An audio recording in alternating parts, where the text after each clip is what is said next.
यह कहानी सीरिया गांव में रहने वाली एक औरत की है। सीरिया गांव बहुत ही सुंदर जगह रहता है, जहां पर निर्मला नाम की एक औरत रहती थी। वह स्वभाव से बहुत ही कंजूस रहती है। दान देना तो जैसे जानती ही नहीं थी।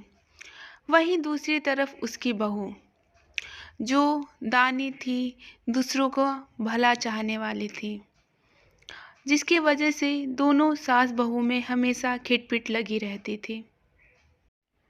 ऐसे ही समय बीतता है और एक दिन निर्मला के घर के पास एक बूढ़ी औरत आती है और वहाँ तेज तेज से कुछ मांगने के लिए बुलाती है। तभी उसकी बहू वहाँ पर चावल का कटोरा लेकर पहुँचती है।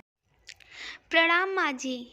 सुबह सुबह आपके दर्शन पाकर तो मेरा दिन ही धन्य हो गया है।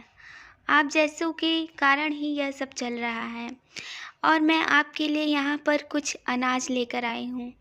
आप इसे ग्रहण करिए और हमें आशीर्वाद दीजिए। तू ऐसे ही सभी को दान देने लगी तो घर में कुछ बचेगा नहीं। जिसको देखो उसको तुम कुछ न कुछ बांटती रहती हो। आने दो बेटे को, मैं उसे आज सब कुछ बताऊंगी। अरे माँ जी, दान देने से कभी घटता नहीं है और ही बढ़ता है। यह सब तो आपको करना चाहिए, लेकिन करती मैं हूँ, उसमें भी आपको दिक्कत रहती है। अरे बेटा, दान ओन देने से घर में बरकत होती है। यह सब तो तुम्हें पता होना चाहिए। तुम्हारी बहू बहुत ही समझदार है। इतनी कम उम्र में इतनी समझदार वाली बात करती है। यह सब तो तुम्हें करना चाहिए बेटा। मन ही मन निर्मला बहुत ही गुस्सा होती है। तभी वापस घर में आकर अपने बहू को बहुत ही डांट लगाती है। आज तक किसी की मजाल नहीं हुई है। मैंने इतने पैसे बचा बचा कर इतना बड़ा घर बनवाया है, और तुम सभी को ऐसे दान देते देते पूरा घर लुटा देना, कुछ बचेगा नहीं। अरे माँ जी, आप भी कैसी बातें करती हैं। दान देना एक बहुत ही अच्छी बात होती है। ऊपर से मकर संक्रांति का दिन आ रहा है। दान दक्षिणा देना तो और ही अच्छी बात है, जिससे और ही पुण्य मिलेगा और हमारी बरकत होगी। और इसमें आप बाधा डाल रही हैं, पाप लगेगा आपको। तभी उसका बेटा वहाँ आता है। अरे, तुम दोनों क्या सुबह सुबह चालू हो जाती हो। दिन भर देखो तो तुम दोनों लड़ती ही रहती हो। तुम दोनों को जैसे कोई काम ही नहीं रह गया है। मुझे इतना तेज भूख लगी है, कोई मुझे खाने के लिए भी नहीं पूछता। और मुझे ऑफिस जाना है। नीता, जल्दी से मेरे लिए खाना लगा दो।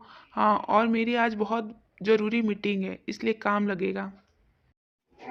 इसके कुछ देर बाद राज को कॉल आता है और उसकी प्रमोशन हो जाती है, जिसकी वजह से वह बहुत ही खुश होता है। तभी वहाँ पर नीता आती है और अपने पति से बोलती है। अजी, सुनते हो कि नहीं? फ़ोन रखो अभी जल्दी से। अरे, तुम्हें पता है मेरा प्रमोशन हो गया है और मैं अब मालिक बन गया हूँ। और यह बहुत ही खुशखबरी की बात है। तुम जल्दी से माँ को बता दो। मैं बहुत ही खुश हूँ। ये तो बहुत ही खुशखबरी की बात है। क्यों ना हम गरीबों में कुछ कंबल बाँटें, क्योंकि ठंड के दिन भी आ गई हैं, तो इससे आपको और ही उन्नति मिलेगी, उन सब की दुआएँ लगेगी। और कुछ कंबल लेते आइएगा आज शाम को। तुम ठीक कह रही हो। आज मेरी इतनी उन्नति हो रही है, केवल और केवल तुम्हारी वजह से हो रही है। तुम इतना पुण्य का काम करती हो, जिसके वजह से मुझे बहुत ही फायदा हो रहा है। मैं बहुत ही खुश हूँ तुम्हारी वजह से। वहीं दूसरी तरफ दूसरे कमरे में निर्मला उन दोनों की बातें सुनती रह रही थी और दान देने के बारे में भी सुन लेती है। तभी वहाँ राज आता है। अरे माँ, एक खुशखबरी की बात सुनाता हूँ। मेरा प्रमोशन हो गया है।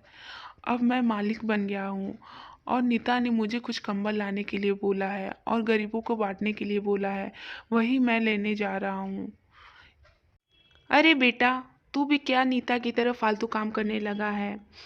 तू मेरे लिए सोने की सिकड़ी बनवा कर लेकर आना, जिसकी वजह से हमारे घर में बहुत ही बचत होगी और कभी मुश्किल काम में वह सिकड़ी काम आएगी। और यह दान दक्षिणा वाला काम छोड़ दो और हाँ, मैं जैसा कहती हूँ वैसा ही करना। ठीक है माँ, तुम जैसा कहती हो मैं वैसा ही करूँगा। मैं अभी ज्वेलरी शॉप पर जाकर आपके लिए एक महँगा हार बनवा कर लेकर आता हूँ, जो हमारे बुरे समय में काम देगा। इसके बाद राज ज्वेलरी शॉप पर जाता है और अपनी माँ के लिए एक सोने का हार खरीदकर घर लेकर आता है। माँ, ओ माँ, कहाँ हो? देखो मैं तुम्हारे लिए क्या लेकर आया हूँ। जल्दी आओ, देखो मैं तुम्हारे लिए क्या लेकर आया हूँ। क्यों तुम इतना कब से चिल्ला रहे हो? मैं आ ही तो रही थी। इतना चिल्लाने वाली क्या बात थी? अरे, ये क्या है?